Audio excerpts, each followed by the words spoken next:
So hi everyone, I just thought I'd do a voiceover. This is us at our first ever obedience class. So first of all they had us to warm up, getting the dogs to sit, stand, down, just get them into the habit of listening. Jude, hush. Sorry, Jude is barking in as I'm doing a voiceover. So what they do is just warm you up to get the dog focusing on you, which is just what that is. Loads of treats, and we all had our own little space to work in, so there's other dogs around, as you can see a little bit, but we all had our own space.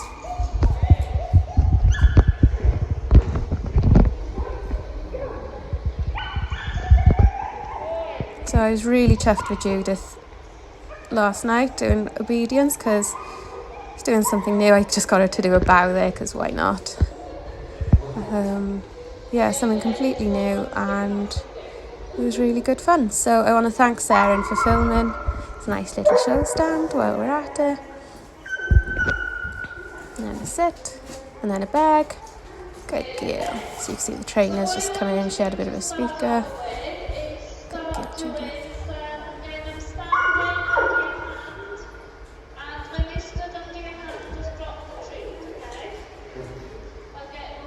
So we did a bit of stay-in work as well. I think she's going to get a dog, maybe. I don't know. There was people arriving late or didn't turn up, so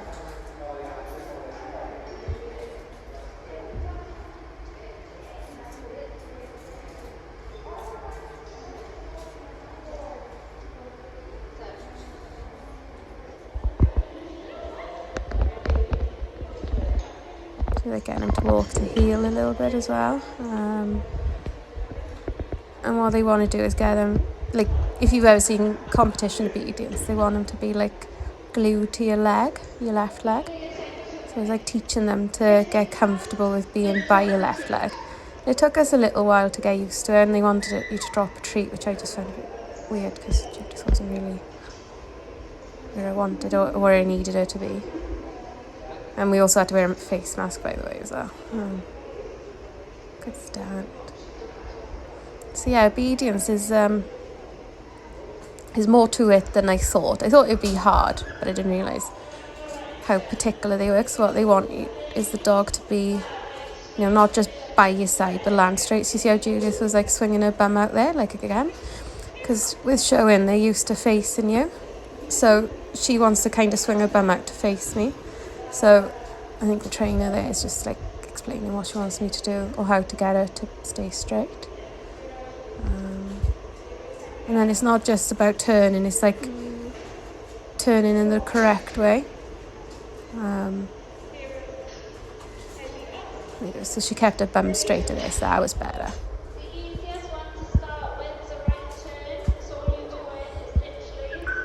And what I really like, there you go, she's showing you with her dog now. But everything's broken up into small steps, not just,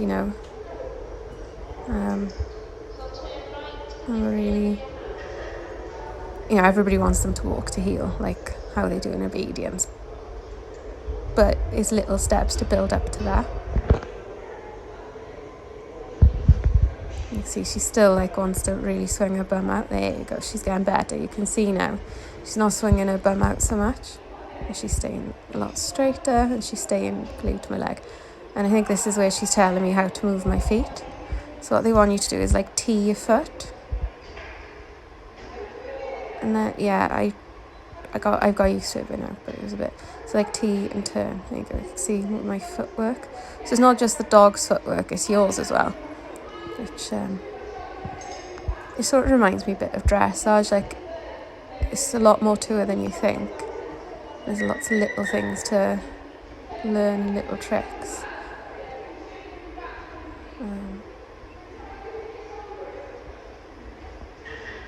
It's neat. There you go. So she swung her bum there. So if they swing their bum out like that, don't treat them. So they're not getting rewarded for swinging their bum out. They're only going to get rewarded for keeping their bum straight.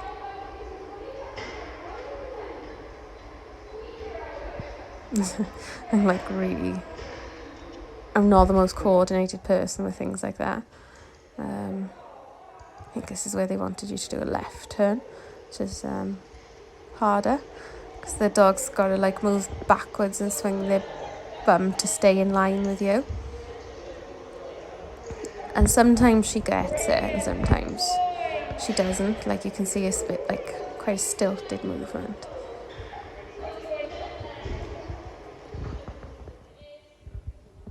And then what the trainer wanted you to do was to start to teach them to walk backwards, so then they'd be more comfortable with going backwards. So what they wanted you to do was throw the treat between your legs. For the dog to go between your legs, not too far. So then they got to back up out to your legs, but Judith just kept walking through. So then I went back to like my own method of teaching a dog to walk backwards, which I haven't done with Judith before. I don't know if I'm just going to show that. There you go, she did a good one then.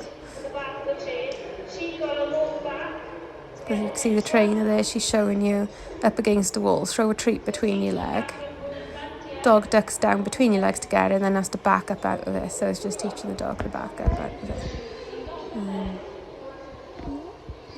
She wants to sit. So rather than go backwards, she's like sitting. And there we go. Now I'm using my own method. Teaching her to go backwards, which is just hands low and under her chin. And then she with a treat, and then she goes backwards. There you go, see? Good girl. And then back again.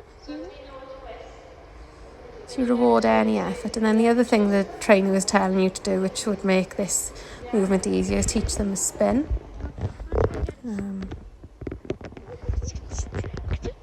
And now we all had a little break. Judith's smiling, she's happy.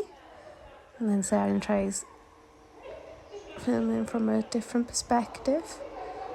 I think this is where the trainer's showing you like an engagement exercise.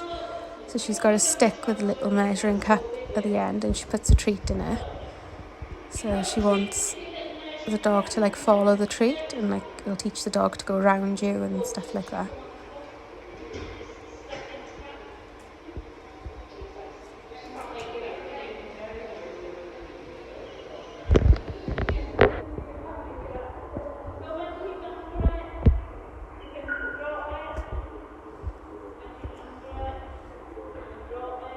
So yeah, like they're just teaching the dog little things with the sticks. It's like they want you to be able to do things with the dog at a distance, but they also want to do things with the dog close by you.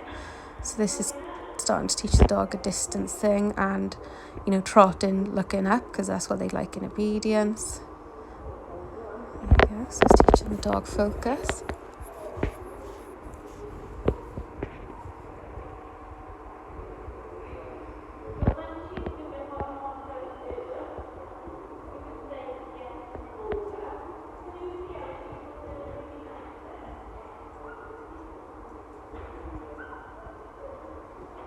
So yeah, it was a bit of a random assortment of dogs. There was 2 collies, a Dax. It's a good stand from Judith. The girl with the dash, and she also had a poodle, and she kept swapping between dogs. Rhodesian Ridgeback and a German Short-haired Pointer. And then it was like, I think it was a collie mix.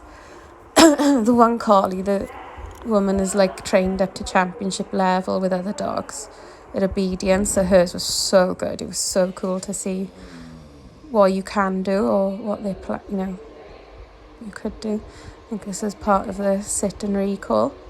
So you wanted them to sit and then you walk up to them and walk back to them and then so you're not always releasing them from the stay. We got to sit and sometimes you approach them and sometimes you call them to you. Yeah, good.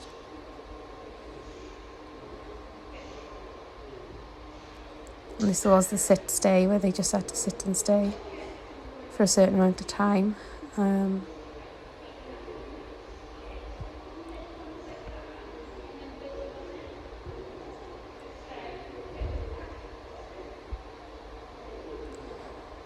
She starts to get in, like, it's a long time to sit and stay. I think it was like a 2-minute sit stay, something like that. You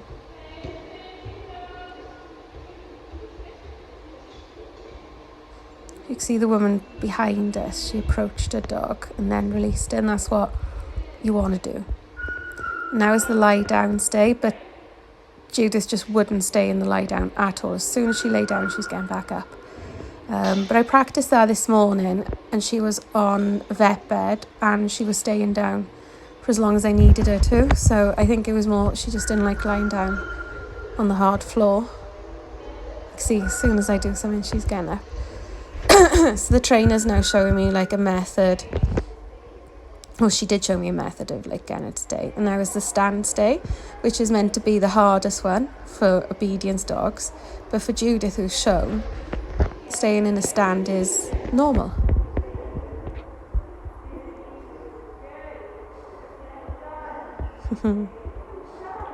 This is my fault. She came forward and I rewarded her for it. So that was me being a bit naughty. And she's not even stood straight there, but you know she's going to stand.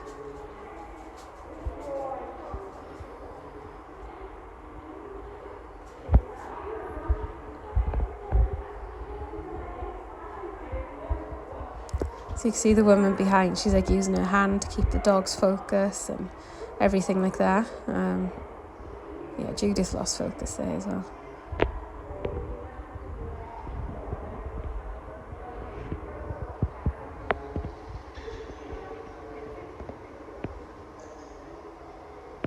Yeah, it's not the most exciting part of the video, but it's good to teach them to stay in a sit, down and a stand.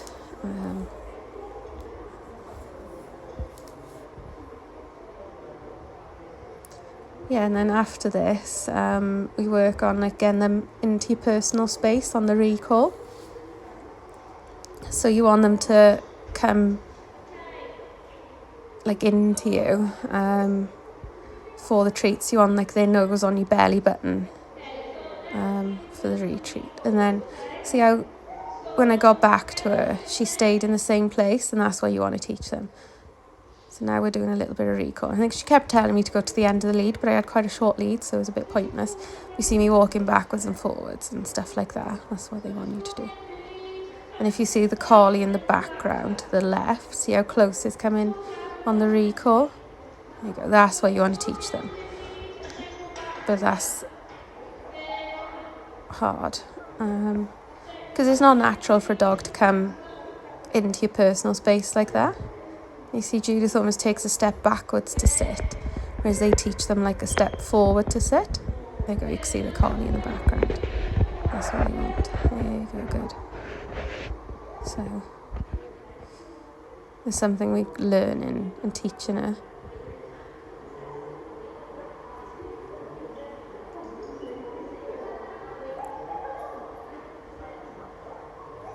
See, she doesn't quite want it. Here you go. It's just luring her forward with a treat. But she still naturally wants to take a step back from you. And I'm trying to I don't know whether to walk forward into her space. To teach her that you can be in my space and you're going to get rewarded for being in my space. Or to wait for her to come to me.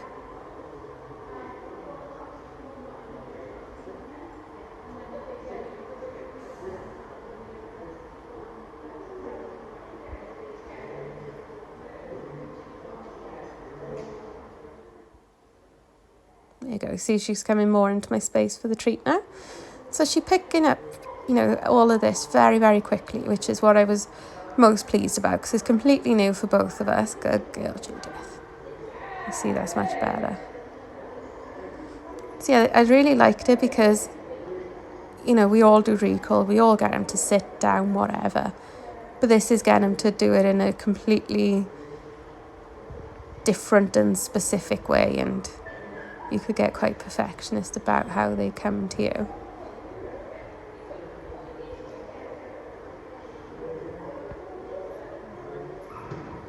And she's got to come right into my space to get a treat. Yeah, see, she's just got to learn. Good. You see, it's hard she just naturally takes a step backwards to sit. Good. Good touch. And that's the end of the video. So yeah, hope you enjoyed, and I'll see you soon.